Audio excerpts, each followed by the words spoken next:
Hello അസ്സലാമലൈക്കും എല്ലാവർക്കും നമസ്കാരം. അപ്പോൾ ഇന്ന് ഞാൻ നിങ്ങളുമായിട്ട് ഷെയർ ചെയ്യാൻ പോകുന്നത് നമ്മൾ ഫുഡൊക്കെ കുക്ക് ചെയ്യുന്ന സമയത്ത് എത്ര ശ്രദ്ധിച്ചാലും നമ്മൾ എന്തെങ്കിലുമൊക്കെ ഒന്ന് മറന്നു പോകില്ലേ. അങ്ങനെ അടുപ്പത്ത് വെച്ചിട്ട് നമ്മൾ മറന്നു പോയാൽ കുറേ സമയം കഴിയുമ്പോൾ വന്ന് നോക്കുമ്പോൾ ഇതായിരിക്കും അവസ്ഥ. പാത്രത്തിലൊക്കെ അടുക്കി പിടിച്ച് പാത്രം ഒന്നിനും പറ്റാണ്ട കോലത്തിലായിട്ടുണ്ടാവും. ആ സമയത്ത് ഞാൻ ആദ്യമൊക്കെ ചെയ്തിട്ടുണ്ടായിരുന്നത് സോപ്പ് പൊടിയും വെള്ളവും കൂടി എടുത്തിട്ട് ഒന്ന് തിളപ്പിക്കും. കുറേ സമയം തിളപ്പിക്കുന്ന സമയത്ത് നമുക്ക് കുറച്ച് കഴിയുമ്പോൾ ഇതുപോലെ സ്പൂൺ വെച്ചിട്ട് ഇങ്ങനെ ഉരയ്ക്കുന്ന സമയത്ത് ഇതുപോലെ ഇങ്ങനെ കുറച്ച് ഇങ്ങനെ ആയിട്ട് പൊളിഞ്ഞു പോരും. അങ്ങനെയായിരുന്നു എടുത്തിരുന്നത്. അങ്ങനെ 1-2 ദിവസം വെച്ചിട്ടായിരുന്നു ഇങ്ങനെ എടുത്തിട്ടുണ്ടായിരുന്നത്.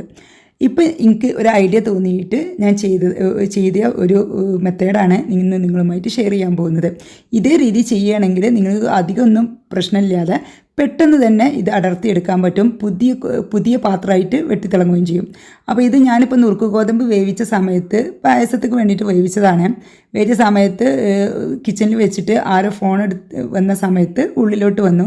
സംസാരിച്ചു കൊണ്ടിരിക്കുന്ന ഇടയിൽ ഇത് വെച്ച കാര്യം എനിക്ക് മറന്നുപോയി. അപ്പോൾ അങ്ങനെ ആ സമയത്ത് സംഭവിച്ചു പോയതാണ്. അപ്പോൾ പിന്നെ അപ്പോഴാണ് എനിക്ക് ഇങ്ങനെ ഒരു ട്രിക്ക് തോന്നിയത്. ഇതിങ്ങനെ ചെയ്ത് നോക്കിയാൽ എന്തായിരിക്കും അവസ്ഥ. ഞാൻ ഇതുവരേക്കും ഇതുപോലെ ചെയ്തിട്ടില്ല. അപ്പോൾ അത് ചെയ്ത് നോക്കിയ സമയത്ത് സക്സസ് ആവണമെങ്കിൽ നിങ്ങളുമായിട്ട് ഷെയർ ചെയ്യാമെന്ന് വിചാരിച്ചു. അപ്പോൾ സക്സസ് ആയി. ഇതുപോലെ പുതിയ കുക്കർ പോലെ ആയിട്ടുണ്ട്. അധികം മെനക്കെടാതെ തന്നെയാണ് ഈ രീതിയിലായിട്ടുള്ളത്. അപ്പോൾ ഇനി നിങ്ങൾ ഇതുപോലെയുള്ള എന്തെങ്കിലും സംഭവിക്കുകയാണെങ്കിൽ പാത്രത്തിലോ കുക്കറിലോ എന്തെങ്കിലും ഇതുപോലെ അടുക്കി പിടിക്കുകയാണെങ്കിൽ ഈ ഒരു മെത്തേഡ് ചെയ്താൽ നിങ്ങൾക്ക് വലിയ ബുദ്ധിമുട്ടൊന്നുമില്ലാതെ പെട്ടെന്ന് പാത്രം ക്ലീൻ ആക്കിയിട്ട് എടുക്കാൻ പറ്റും. പിന്നെ ഇത് അടുക്കി പിടിച്ച് യാതൊരു ഇതുണ്ടാവില്ല, ഒരടയാളം പോലും ഉണ്ടാവില്ല. നല്ല ക്ലീൻ ആയിട്ട് തന്നെ ഈ പാത്രങ്ങൾ പുതിയതുപോലെ തന്നെ ഇരിക്കും കേട്ടോ. നല്ല വെട്ടി തിളങ്ങിയിട്ട് തന്നെ ഇരിക്കും. അപ്പോൾ ഇതിന് നമുക്ക് അധികം മെനക്കെടാനൊന്നുമില്ല. കുറേ സമയം ഉരക്കുകയോ കുറേ സമയം അടുപ്പത്ത് വെച്ച് തിളപ്പിക്കുകയോ ഒന്നും വേണ്ട. ഈ ഒരു ട്രിക്ക് മാത്രം ഉപയോഗിച്ചാൽ മതി. സാധാരണ നമ്മൾ സോപ്പ് പൊടി ഇട്ടിട്ട് അടുപ്പത്ത് വെച്ചിട്ട് നല്ലോണം തിളപ്പിക്കുകയാണ് ചെയ്യുന്നത്. അപ്പോൾ കുറേ ഗ്യാസ് നമുക്ക് ചിലവാകും. അങ്ങനെയായിരുന്നു ഞാൻ ചെയ്തിട്ടുണ്ടായിരുന്നത്. അത് യൂട്യൂബിൽ നോക്കിയിട്ട് എനിക്ക് കിട്ടിയ ഐഡിയ തന്നെയാണ്. അപ്പോൾ അങ്ങനെ തന്നെ ആയിരുന്നു ചെയ്യുന്നത്. പക്ഷേ അത് സക്സസ് ആവില്ല എന്ന് ഞാൻ പറയുന്നില്ല. പക്ഷേ ഒരുപാട് ടൈം നമുക്ക് അടുപ്പത്ത് വെച്ചിട്ട് തിളക്കുകയും വേണം. നമ്മൾ പിന്നെയും നല്ലപോലെ സ്ക്രബ്ബർ വെച്ചിട്ടും സ്പൂൺ വെച്ചിട്ടൊക്കെ എടുക്കുകയും വേണം. അങ്ങനെ കുറേ പ്രാവശ്യം ഉരച്ച് കഴുകുമ്പോഴാണ് ക്ലീനായിട്ട് കിട്ടുക. അപ്പോൾ കുറേ ടൈം നമുക്ക് വേസ്റ്റ് ആവും. ഇത് അത്ര ടൈമൊന്നും വേസ്റ്റ് ആവാതെ തന്നെ ഒട്ടും മെനക്കെടാതെ തന്നെ, തീരെ മെനക്കെടണ്ടെന്ന് ഞാൻ പറയുന്നില്ല, ഒരു 10 മിനിറ്റ് എന്തായാലും മെനക്കെടേണ്ടി വരും. അതിൽ കൂടുതൽ വേണ്ട. ആ ഒരു ടൈം കൊണ്ട് തന്നെ നമുക്ക് ഈ കുക്കറായാലും പാത്രമായാലും ഒക്കെ പുതിയതുപോലെ ആക്കിയെടുക്കാൻ പറ്റും. അതിന് വേണ്ടിയിട്ട് ഞാൻ ഈ കുക്കറിലോട്ട് ഒരു 2 ടീസ്പൂണോളം സോപ്പ് പൊടി ചേർത്ത് കൊടുത്തിട്ടുണ്ട്. ഞാൻ ടൈഡായിട്ടാണ് ചേർത്ത് കൊടുത്തത്. ഇനിയിപ്പോൾ നിങ്ങളുടെ കയ്യിൽ ഏരിയലായോ സർഫ് എക്സലോ അങ്ങനെ ഏത് ബ്രാൻഡായാലും കുഴപ്പമില്ല. തുണി കഴുകുന്ന സോപ്പ് പൊടിയാണ് വേണ്ടത്. അല്ലാതെ പാത്രം കഴുകുന്ന ലിക്വിഡോ അങ്ങനെയൊന്നുമല്ല, സോപ്പ് പൊടി തന്നെ വേണം കേട്ടോ. അപ്പോൾ ഇത് ഞാൻ ഇതിലിട്ടിട്ട് എല്ലാ ഭാഗത്തോട്ടും എത്തുന്ന രീതിയിൽ ഒന്ന് സ്പൂൺ കൊണ്ട് വരച്ച് കൊടുക്കുന്നുണ്ട്. എല്ലാ ഭാഗത്തേക്കും എത്തുന്ന രീതിയിൽ ഒന്ന് ആക്കി കൊടുക്കുന്നുണ്ട്. അതിന് ശേഷം നമുക്ക് ഇതിലോട്ട് വേണ്ടത് തിളച്ച വെള്ളമാണ് കേട്ടോ. വെട്ടി തിളച്ചുകൊണ്ടിരിക്കുന്ന വെള്ളമാണ് ഒഴിച്ചു കൊടുക്കേണ്ടത്. ചൂടാറിപ്പോകാൻ പാടില്ല. നമ്മൾ വെട്ടി തിളച്ചുകൊണ്ടിരിക്കുന്ന സമയത്താണ് ഇതിലോട്ട് ഒഴിച്ചു കൊടുക്കേണ്ടത്. കാരണം നല്ല ചൂട് വേണം. ഇനി നമ്മളിത് വെച്ചിട്ട് തിളപ്പിക്കുന്നില്ല, വെട്ടി തിളച്ച വെള്ളം ഇതിലോട്ട് ഒഴിക്കുകയാണ് ചെയ്യുന്നത്. അതിന് ശേഷം നമുക്ക് ഈ സ്പൂൺ കൊണ്ട് തന്നെ നല്ല പോലെ ഒന്ന് മിക്സ് ചെയ്ത് കൊടുക്കാം. എന്നുവെച്ചാൽ ഈ വെള്ളത്തിൽ സോപ്പ് പൊടി നല്ല പോലെ ഒന്ന് മിക്സ് ആവുന്ന രീതിയിൽ ഒന്ന് നല്ല പോലെ ഒന്ന് മിക്സ് ആക്കി കൊടുക്കാം. അതിന് ശേഷം നമുക്ക് ഇതിലോട്ട് വേണ്ടത് ക്ലോറക്സ് ആണ് കേട്ടോ. ക്ലോറക്സ് ഇട്ട് കൊടുത്താൽ നല്ല ക്ലീൻ ആവും. അപ്പോൾ ക്ലോറക്സ് നമുക്കൊരു 2 ടേബിൾ സ്പൂണോളം ക്ലോറക്സും കൂടി ചേർത്ത് കൊടുക്കാം. അതിൽ കൂടുതൽ വേണ്ട. പിന്നെ വെള്ളം ഒഴിക്കുന്ന അളവ് ഞാൻ ഇതിൽ പറഞ്ഞിട്ടില്ല. വെള്ളം ഒഴിക്കുന്ന അളവെന്ന് പറഞ്ഞാൽ നമ്മുടെ ആ ഒരു അടുക്കി പിടിച്ചതുണ്ടല്ലോ, അത് മൂടുന്ന രീതിയിലാണ് വെള്ളം ഒഴിച്ച് കൊടുക്കേണ്ടത്.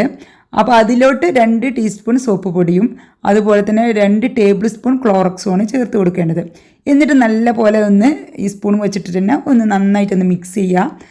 ക്ലോറക്സ് വെള്ളത്തിൽ എല്ലാ ഭാഗത്തും എത്തുന്ന രീതിയിൽ ഒന്ന് ജസ്റ്റ് ഒന്ന് മിക്സ് ചെയ്യാം. അപ്പോൾ സോപ്പ് പൊടി നല്ലൊന്ന് പതക്കുകയും വേണം. എന്നിട്ട് നമ്മുടെ ഈ പാത്രത്തിൻ്റെ അടപ്പ് വെച്ചിട്ടൊന്ന് അടച്ചു വെക്കുക. അപ്പോൾ കുക്കർ ആയതുകൊണ്ട് സുഖമാണ്. കുക്കറിൻ്റെ ലിഡ് വെച്ചിട്ട് നല്ലപോലെ തന്നെ അടച്ചു വെച്ചാൽ മതി. ആ ചൂടൊന്നും പുറത്ത് പോവാത്ത രീതിയിൽ എയർ ടൈറ്റായിട്ട് തന്നെ അടച്ചു വെക്കണം. അടച്ചു വെച്ചതിന് ശേഷം നമുക്ക് ഈ ചൂടൊന്ന് പോയി കിട്ടുന്ന ടൈമേ വേണ്ടുള്ളൂ. അത്രയും ടൈം ഈ ഭാഗത്തോട്ട് വരണ്ട. നമുക്ക് ഇടയ്ക്ക് വന്നിട്ട് ഈ പാത്രം ഒന്ന് തൊട്ട് നോക്കാം. ചൂട് പോയിട്ടുണ്ടെങ്കിൽ നമുക്ക് തുറക്കാം. അത്ര ടൈം ഇട്ടാവും. അപ്പോൾ ഏകദേശം ഒരു അരമണിക്കൂർ. അതുകൊണ്ട് തന്നെ ചൂട് നന്നായിട്ട് പോയി കിട്ടും. ഇപ്പം ഞാൻ അരമണിക്കൂറിന് ശേഷം നമ്മുടെ കുക്കർ തുറന്നിട്ടുണ്ട്. കുക്കർ തുറന്നപ്പോൾ തന്നെ നമുക്ക് കാണാം അതൊക്കെ അടുക്ക് പിടിച്ചതൊക്കെ ഒന്നുണ്ട് ഇളകി നിൽക്കുന്നുണ്ട് കേട്ടോ. ഇതുണ്ടോ, ഇത് ഈ സ്പൂൺ വെച്ചിട്ട് വരുത്തുമ്പോൾ കണ്ടോ സൈഡിൽ നിന്നൊക്കെ ഇങ്ങനെ അടർന്ന് വരുന്നുണ്ട്. അപ്പോൾ നമ്മൾ ആദ്യം ഉരച്ച പോലെയല്ല. ആദ്യം ഞാൻ സ്പൂൺ കൊണ്ട് ഉരച്ച സമയത്ത് അതിമക്ക് പിടിക്കുന്നേ ഇല്ലായിരുന്നു. ഇത് നമുക്ക് സ്പൂൺ വെച്ചിട്ട് വരുമ്പോൾ തന്നെ നമുക്ക് ഈ ഇതൊക്കെ അടർന്ന് ഇങ്ങനെ വരുന്നതായിട്ട് കാണാൻ പറ്റുന്നുണ്ട്. അപ്പോൾ നമ്മൾ എന്ത് ചെയ്യുക, ഈ വെള്ളം ഒഴിവാക്കണ്ട, ഇടയ്ക്കിടയ്ക്ക് ഈ വെള്ളം ഇതാക്കിയിട്ട് ഇതുപോലെ ഒന്ന് വരച്ചു കൊടുക്കുക. കണ്ടോ, സ്പൂൺ കൊണ്ട് വരക്കുന്ന സമയത്ത് ഫുള്ളായിട്ട് ഇങ്ങനെ മെല്ലെ മെല്ലെ അടർന്ന് വരുന്നുണ്ട്. അപ്പോൾ ഇതുപോലെ അടർന്ന് വരും. അപ്പോൾ കൂടുതൽ ടൈം വെക്കുകയാണെങ്കിൽ ഇതിലും റിസൾട്ട് കിട്ടുമെന്നാണ് എനിക്ക് തോന്നുന്നത്. ഞാനൊരു അരമണിക്കൂർ വെച്ചിട്ടുള്ളൂ കേട്ടോ. കൂടുതൽ ടൈം ഉണ്ടെങ്കിൽ കുറച്ച് ടൈമും കൂടി വെക്കുന്നത് നന്നായിരിക്കും. ഒരു മണിക്കൂർ 2 മണിക്കൂറൊക്കെ വെക്കുകയാണെങ്കിൽ ഏറ്റവും ബെറ്റർ ആയിരിക്കും. പിന്നെ നിങ്ങൾ ശ്രദ്ധിക്കേണ്ടത് എന്ന് വെച്ചാൽ അലൂമിനിയം പാത്രത്തിലാണ് ഈ അടിക്ക് പിടിച്ചതെങ്കിൽ നിങ്ങൾ ക്ലോറക്സ് ഒഴിക്കരുത് കേട്ടോ. കാരണം പാത്രം കേടായി പോകാൻ ചാൻസ് ഉണ്ട്. സ്റ്റീലാണെങ്കിൽ മാത്രം ക്ലോറക്സ് ഒഴിച്ചാൽ മതി. അലുമിനിയം പാത്രത്തിൽ ക്ലോറക്സ് ഒഴിക്കരുത്. അലുമിനിയം പാത്രം നാശമായി പോകാൻ ചാൻസ് കൂടുതലാണ്. അപ്പോൾ അതുകൊണ്ട് നിങ്ങൾ എന്ത് ചെയ്യുക, സ്റ്റീൽ പാത്രത്തിലാണ് അടിക്ക് പിടിക്കുന്നതെങ്കിൽ ഇതുപോലെ ചെയ്താൽ മതി. സ്റ്റീലിൻ്റെ കുക്കറാണെങ്കിൽ, അലുമിനിയം കുക്കറൊക്കെ ഉണ്ടാവുമല്ലോ, അതാണ് അടിക്ക് പിടിച്ചതെങ്കിൽ ഇതുപോലെ ചെയ്യരുത്. അപ്പോൾ നിങ്ങൾ എന്ത് ചെയ്താൽ മതി, സോപ്പ് പൊടിയും ചൂടുവെള്ളവും മാത്രം ഒഴിച്ച് വെച്ചാൽ മതി കേട്ടോ. എന്നിട്ട് ഇതുപോലെ അടച്ചു വെച്ചാൽ മതി. ക്ലോറക്സ് ആണ് ഒഴിവാക്കിയാൽ മതി. ക്ലോറക്സ് ഇട്ടാൽ പാത്രം ചീത്തയായി പോകും. അപ്പോൾ അതൊന്ന് പറയണം. അല്ലെങ്കിൽ ഇപ്പോൾ നമ്മൾ പാത്രങ്ങളെന്ന് പറഞ്ഞാൽ എല്ലാവരും അലുമിനിയം പാത്രത്തിൽ ഇതുപോലെ ചെയ്താൽ നമ്മുടെ കുക്കർ ആകെ നാശമാവാൻ ചാൻസ് ഉണ്ട്. അലുമിനിയം പാത്രത്തിൽ ഒരിക്കലും ക്ലോറക്സ് ഒഴിക്കാൻ പാടില്ല. സ്റ്റീൽ പാത്രത്തിൽ ഒരു കുഴപ്പമില്ല, വെട്ടി തിളങ്ങേ ഉള്ളൂ. നമ്മൾ സ്റ്റീലിൻ്റെ കറ കളയാനും അതുപോലെ തന്നെ ഈ സെറാമിക് പ്ലേറ്റ്സ്, സെറാമിക് കപ്സ് ഒക്കെ അതിലുള്ള കറകളൊക്കെ കളയാൻ വേണ്ടിയിട്ട് ക്ലോറക്സും സോപ്പ് പൊടിയും ഇട്ടിട്ട് വെക്കാറുണ്ട്. അതിൻ്റെ ഒരു ഡീറ്റെയിൽ ആയിട്ടുള്ള വീഡിയോ എൻ്റെ ആദ്യത്തെ ചാനലിൽ ഞാൻ ചെയ്തിട്ടുണ്ട്. വേണമെന്നുള്ളവർക്ക് അതിൻ്റെ ലിങ്ക് ഞാൻ ഡിസ്ക്രിപ്ഷൻ ബോക്സ് കൊടുക്കാം, ഒന്ന് കണ്ടാൽ മതി. അത് നല്ല ഒരു സൂപ്പർ ടിപ്പാണ് കേട്ടോ. ഇത് കണ്ടോ, ഇപ്പോൾ ഫുള്ള് ഞാൻ ആകെ ഒരു 10 മിനിറ്റ് പോലും എടുത്തിട്ടില്ല ആ സ്പൂൺ കൊണ്ടുവന്ന് വരച്ചിട്ട് നമ്മുടെ ഫുള്ള് കച്ചറകളൊക്കെ പോയിട്ടുണ്ട്. കണ്ടോ, ഫുള്ള് പോയി. ഇനിയിപ്പോൾ കുറച്ചൊരു ചെറിയൊരു അടയാളം മാത്രമേ ഉള്ളൂ. അതിന് വേണ്ടിയിട്ട് നമുക്ക് നമ്മുടെ സ്റ്റീലിൻ്റെ സ്ക്രബ്ബർ വെച്ചിട്ട് ഒന്ന് വരച്ചാൽ മതി. ഇത് കണ്ടോ, ഇതിലുള്ള അതിൻ്റെ ആ അടിക്ക് പിടിച്ചത് പോയിട്ട് നമ്മുടെ ഇതൊക്കെ ട്രാപ്പൊക്കെ അടഞ്ഞിട്ടുണ്ട്. അപ്പോൾ കണ്ടോ, ഇത്രയും ഇത് അടിക്ക് പിടിച്ച സാധനമാണ്. അതിൻ്റെ ഫുള്ളായിട്ട് പോന്നിട്ടുണ്ട്.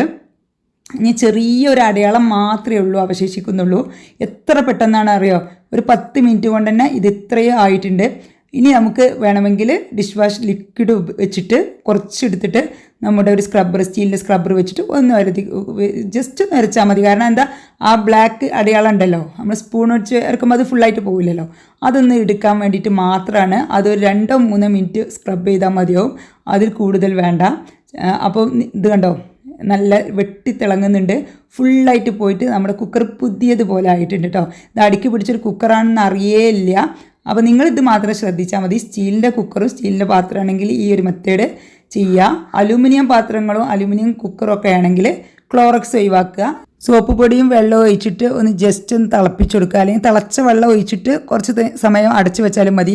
നമ്മളിപ്പോൾ ചെയ്ത മെത്തേഡ് തന്നെ ക്ലോറക്സ് ഒഴിവാക്കിയാൽ മതി. ഇല്ലെങ്കിൽ ഒന്ന് ജസ്റ്റ് ഒരു 2-3 മിനിറ്റ് തിളപ്പിച്ചതിന് ശേഷം നമ്മൾ എയർ ടൈറ്റ് ആയിട്ടൊന്ന് അടച്ച് വെച്ചാൽ മതി.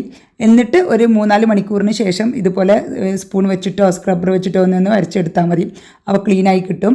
അപ്പോൾ അലുമിനിയം പാത്രങ്ങളാണെങ്കിൽ മാത്രം അങ്ങനെ ചെയ്താൽ മതി. സ്റ്റീൽ പാത്രമാണെങ്കിൽ ക്ലോറക്സും കൂടി ചേർത്ത് വെച്ചിട്ട് ഒരു പ്രശ്നവുമില്ല.